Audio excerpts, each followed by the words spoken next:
அனைவருக்கும் வணக்கம்.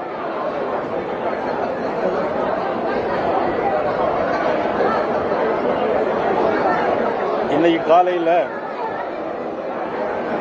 மாண்புமிகு பாரத பிரதமர் நரேந்திர மோடி அவர்களுடைய பிறந்த நாள் செப்டம்பர் 17 வருகிறது.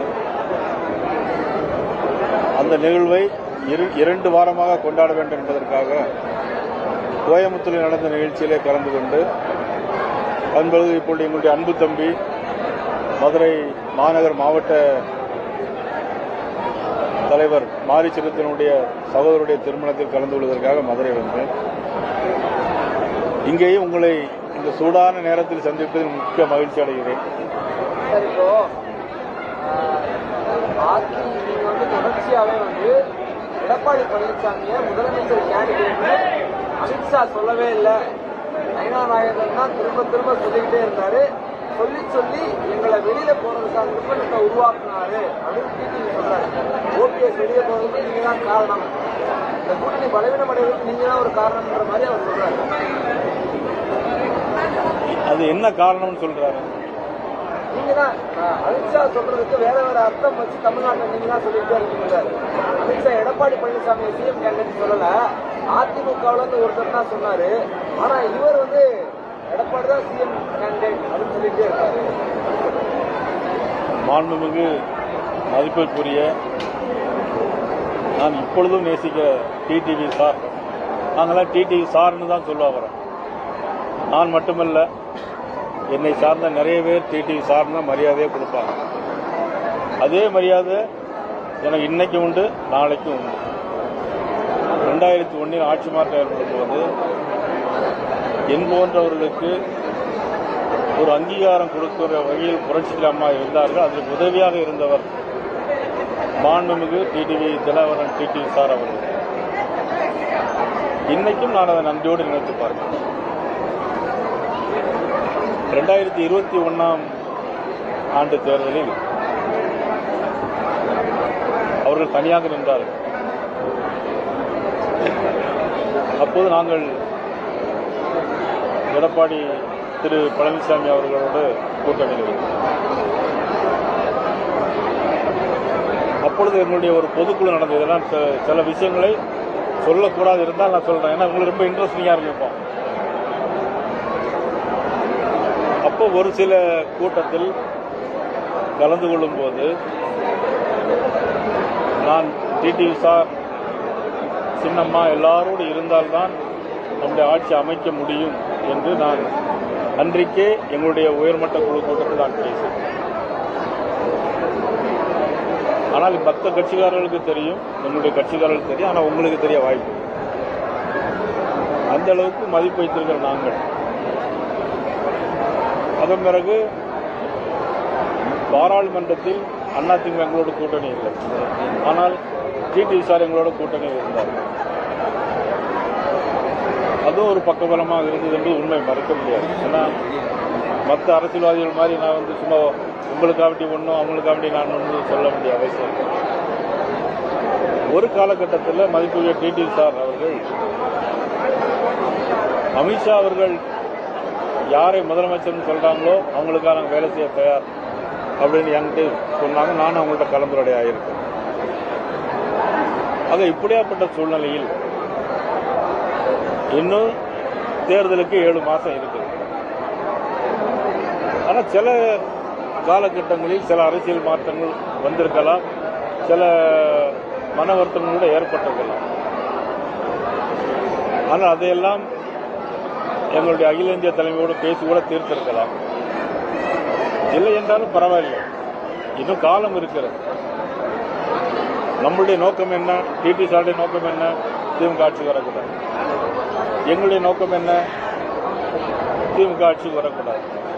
அப்போ ஒருமித்த கருத்து உள்ளவர் ஒன்றாக சேர்ந்தால் அவருடைய லட்சியங்கள் நிறைவேறும். இதை தவிர்த்து விட்டு சூழ்நிலை காரணமாக இப்ப வெளியேறிவிட்டால் அதற்கு நான் பொறுப்பாக நான் இப்பொழுதுதான் மாநில தலைவராக நான் மாதங்கள் கட்சியை பலப்படுத்துகின்ற நிகழ்வில் கலந்து கொண்டிருக்கிறேன்.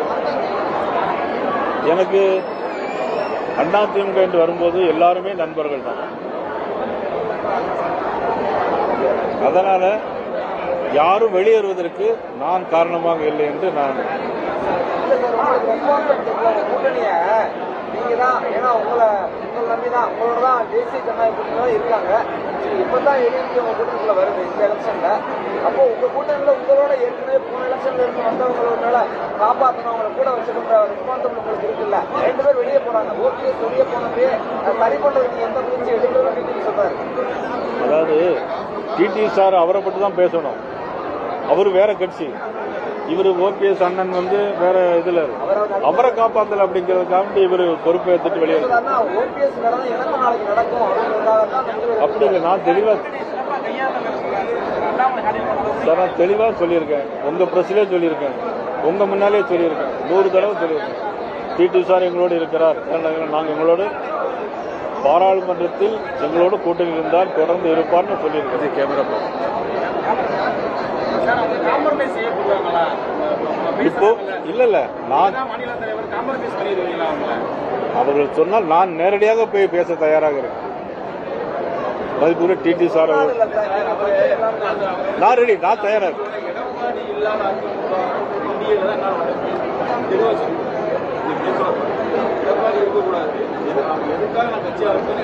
இல்ல. அவங்க என்ன காரணம் சொல்லுவாங்க நீங்க சொல்லக்கூடாது. இல்ல அது எனக்கு தெரியாது.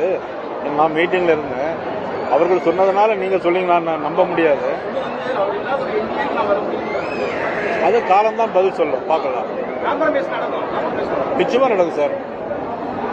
குறிப்பா அவர் என்ன சொல்றாருன்னா, ஓபிஎஸ் வந்து உங்களுக்கு போன் பண்ணதாகவும் சார் நடந்து முடிஞ்ச பிரச்சனை சார். இவர் ஏன் வெளியே போனாருன்னு மட்டும் சொல்லுங்க சார்.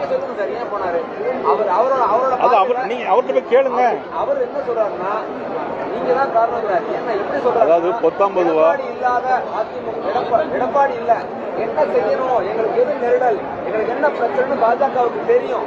தெரிஞ்ச சால்வ் பண்ணாதனாலதான் நான் வெளியே போறேன். இன்னொன்னு, எடப்பாடி தான் சிஎம் கேண்டேட் நயினார் தான் சொல்லிக்கிட்டே இருக்காரு. அண்ணாமலை இருந்தப்ப கூட அது கூட்டா போச்சு. ஏன் அண்ணாமலை சொல்லியிருக்காரு? திருநெல்வேலியில் நடந்த மாநாட்டில் அமித்ஷா முன்னிலையில அண்ணன் எடப்பாடி முதலமைச்சர் சொன்னாரு. அதுக்கு நீங்க உங்களுடைய பதில் என்ன? சொல்லுங்க பிளீஸ் சொல்லுங்க. உங்களுடைய பதில் என்ன? அண்ணாமலை சொல்லணும்னு இப்ப சொன்னீங்க. அமித்ஷா நீங்க என்ன சார், நீங்க அவர் சொல்ல நீங்க கேட்க கூடாது. உங்களுக்குன்னு ஒரு நியாயம் இருக்கு இல்லையா? நீங்க அதை சும்மா அடி கேள்வி கேட்டு அடி நொறுக்குன்னு நினைக்க கூடாது. அதுக்கு ஆள் இல்ல. அமித்ஷா முன்னிலையிலும் சரி, அதுக்கு அந்த பொதுக்கூட்டத்திலையும் திரு அண்ணாமலை அவர்கள் எடப்பாடி பழனிசாமி முதலமைச்சராக்க வேண்டும் அப்படின்னு பேசிருக்கேன். அப்ப அதுக்கு உங்களுடைய பதில் என்ன மட்டும் குறுக்க கேட்கறீங்களா? நீங்க அண்ணாமலை சொல்லியிருக்காருல்ல சார். அமித்ஷா முன்னிலை அண்ணாமலை சொன்னாருன்னா நயினாராயன் சொன்னார் அக்செப்ட் பண்ணிட்டாங்க சார். ஏன் ஸ்பீடு குறைஞ்சிருச்சு உங்களுக்கு? ஏன் ஸ்பீடு குறைஞ்சிருச்சு? அதெல்லாம் கிடையாது சார். இந்த நாட்டில் திமுக ஆட்சியில் இருக்கக்கூடாது. ஒருமித்த கருத்து அப்படி உண்மையான எண்ணம் உண்டால், புரட்சித் தலைவர் எம்ஜிஆர் மீது உண்மையான எண்ணங்கள் செயல்பாடு உண்டால், நிச்சயமாக ஒருமித்த கருத்தோடு அனைவரும் ஒன்றுபட வேண்டும். திமுக ஆட்சியை விரட்ட வேண்டும். சொத்து வரி, மின் கட்டண உயர்வு, சிறு குறு தொழிற்சாலை இயங்கவில்லை, பாலியல் வன்கொடுமைகள், 24 லாக்அப் டெத்து, ஒரு லாக்அப் டெத்துக்கு தான் சாரி சார் அப்படின்னு கேட்டிருக்காரு.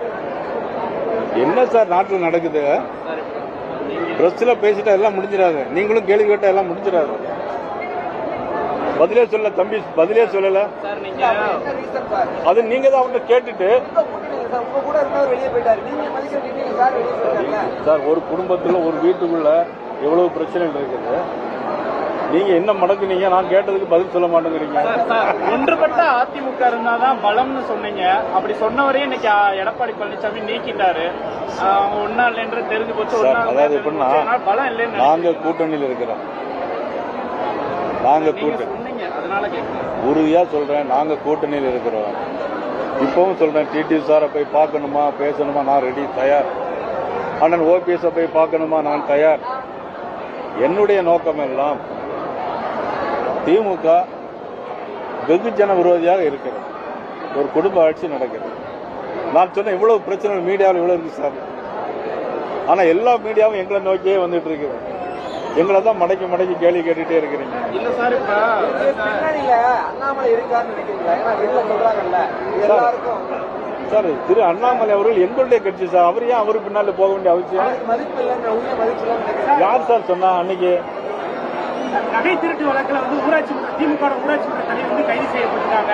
அவங்க மேல ஏற்கனவே 20க்கும் மேற்பட்ட வழக்குகள்லாம் இருக்கிற மாதிரி சொல்லியிருக்காங்க சார். இந்த நாட்டில் சட்ட ஒழுங்கு கிடையாது. நான் பேசிட்டு இருக்கேன் சார். சட்ட ஒழுங்கு எங்க சார் இருக்கு? டிஜிபி ஆபீஸ் முன்னால கேமரால பதிவாயிருக்கு. ஆளை பிடிச்சு அடிக்கிறாங்க. திமுக கூட்டணி சேர்ந்த என்ன சார் நடவடிக்கை எடுத்தாங்க? ஒரு பாட்டாளி மக்கள் கட்சி தலைவர் மீது அடிக்கிறாங்க. என்ன சார் நடந்துச்சு? ஆனா இன்னைக்கு மத்திய அரசு ஒரு சட்டம் போட்டா பெரிய விமர்சனம் பண்றாங்க. ஆனா பேஸ்புக்லயோ ட்விட்டர்லயோ பாரதிய ஜனதா கட்சிக்காரங்க ஏதாவது ஒரு சின்ன ஒரு ட்வீட் போட்டாக்கி அவங்களை பிடிச்சி அரெஸ்ட் பண்ணி உள்ள வச்சிடறாங்க. ஆனா இது பாரத நரேந்திர மோடி அவர்களுடைய தாயார் மீது அங்க ஆர்ஜேடி கட்சியுடைய தலைவர் பண்ண என்ன சார் நடக்க நாட்டில்? எங்க சார் நியாயம் இருக்கு? எந்த நியாயத்தை யாரு பேசுறாங்க? பிரஸ்ல கேக்குறீங்களா? மீடியால கேக்குறீங்களா? எல்லாம் ஒருதலைபட்சமா இருக்கு. சார், இப்ப செங்கோட்டையனோட நீக்கத்தை எப்படி பாக்குறீங்க? ஒன்னா சேரணும்னு சொன்னவரே தூக்கிட்டாரு. நீங்களும் ஒன்னா சேரணும் தான் சொன்னீங்க, அவரே தூக்கிட்டாங்க. அப்ப உங்களோட கருத்து இதெல்லாம் என்ன ஆனது? அதான் நம்மளுடைய கருத்து. இப்போ உங்களை இண்டிபெண்டா இருக்கிறீங்க. உங்களுக்கு ஒரு பிரச்சனை நான் சொல்லத்தான் முடியும். உங்க குடும்பத்துல ஏன் செய்யணும்னு உங்களெல்லாம் தட்டி கேட்க முடியாது. நான் கம்பல் பண்ண முடியாது. பலம் இல்லாம போகுதுல்ல சார்?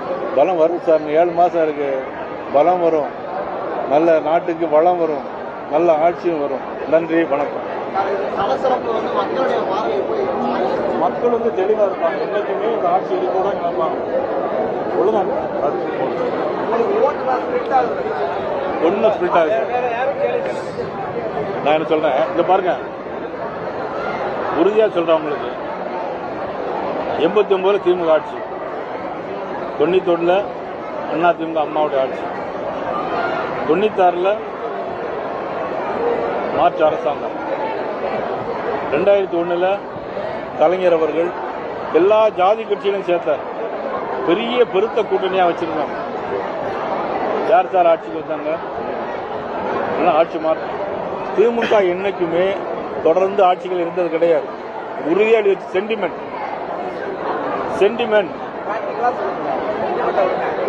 பிராக்டிகலா நான் சொல்றேன். நீ எழுதி வச்சிடுங்க. 2026 நான் தனிப்பட்ட முறையில் உங்களை நான் வந்து பார்ப்பேன். எங்களுக்கு ஆட்சி மாற்றம். வார்த்தைகளை மாற்றக்கூடாது. ஆட்சி மாற்றம் உறுதி. திருமாவளவன் கூட என்ன சொல்றாருன்னா, அந்த செங்கோட்டையின் பின்னாடி வந்து பாஜக தலைமை தான் இயக்குறாங்க. நான் சொல்லிடுறேன், இது பிரச்சனை அப்படி கிளப்பி விட்டே இருக்காங்க. உறுதியா சொல்றேன், யாருடைய பின்னாடியும் தமிழக பாரதிய ஜனதா கட்சியோ அகில இந்திய பாரதிய ஜனதா கட்சியோ உறுதியா கிடையாது. உங்களுக்கு தெளிவா சொல்றேன். இனிமேல் இந்த கேள்வியை திருப்பி நீங்க எங்கேயுமே கேட்க வேண்டிய அவசியம் இல்லை. குறிப்பா உங்க 10 பேர் முக்கிய நிர்வாகிகளை டெல்லி கூப்பிட்டுருந்தாங்க. அண்ணாமலை கலந்துக்கல அப்படின்னு பேசினாங்க. அதுக்கு வந்து அவர் ஒரு அதிருப்தியில இருக்கிறதா காரணம். விரைவில் அவர் தனி கட்சி சரி எழுதுறாங்க. சரி, அவங்களே திரு அண்ணாமலை அவர்கள் என்ன பேட்டி கொடுத்தாங்க?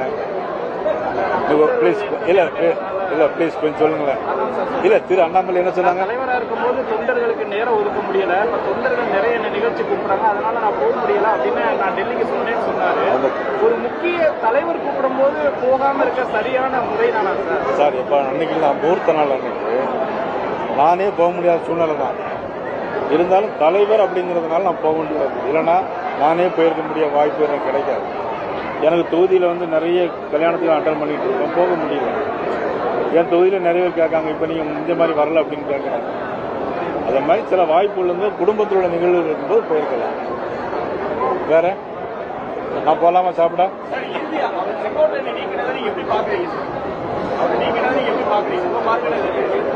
என்னை பொறுத்த மட்டும் எல்லாரும் ஒன்று சேர வேண்டும்.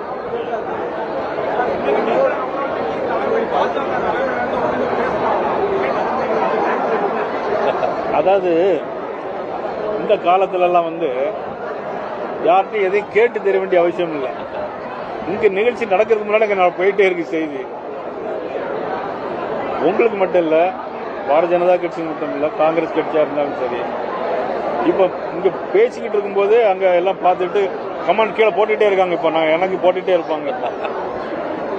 நீங்க சாப்பிட வரீங்களா? எல்லாரும் ஒண்ணு சேரணும்னு சொன்னீங்கல்ல, ஒண்ணு சேரணும்னு சொன்னவரே தூக்கிட்டாரு உங்க நண்பர் ஊட்டி வேண்டிய எடப்பாடி பழனிசாமி. இப்ப அவர்கிட்ட என்ன பேசுறீங்க அதை பத்தி? நீங்க எத்தனை தடவை திருப்பி கேட்டாலும், இன்னும் 100 தடவை கேட்டாலும் நயினார் நாகேந்திரனுடைய பதில் எல்லாரும் ஒன்று சேர வேண்டும். நீங்க உள்பட அதாவது இந்த பத்திரிகை, media, president of India first, president of நம்ம பிரைம் மினிஸ்டர் செகண்ட். ஆனா 3வது அதிகாரம் யாருக்கு இருக்குன்னா உங்களுக்கு தான். சார் கடைசியா இந்த நாட்டில் நல்லது நடக்க வேணும் அப்படின்னா உங்களுடைய ஒவ்வொரு பேனாவுடைய முனையில தான் இருக்கு. அதை நீங்க சரியான முறையில், நியாயமான முறையில் நீங்க பயன்படுத்த வேண்டும் என்பது என்னுடைய வேண்டுகோள். இந்த பிரச்சனையினால விஜய் மிகப்பெரிய தாக்கத்தை ஏற்படுத்துவாரு. குறிப்பா டிடிவி என்ன சொல்றாருன்னா, விஜயகாந்த் கூட விஜய் தாக்கத்தை ஏற்படுத்துவார் இந்த தேர்தலில். அந்த தாக்கம் வந்து உங்களுக்கு எதிராகவும் இருக்கும் அப்படின்லாம் அவங்க சொல்றாங்க. அதாவது ஒவ்வொருடைய உணர்வும், எண்ணங்களும், என்னுடைய எண்ணம் என்னன்னா, அவர் சொல்றாரு சார்.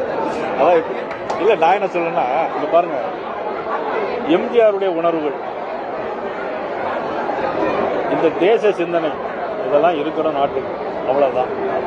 அதை நீங்களும் பயன்படுத்துங்க, நானும் பயன்படுத்தணும், எல்லாரும் பயன்படுத்தணும். சாப்பிட போலாமா?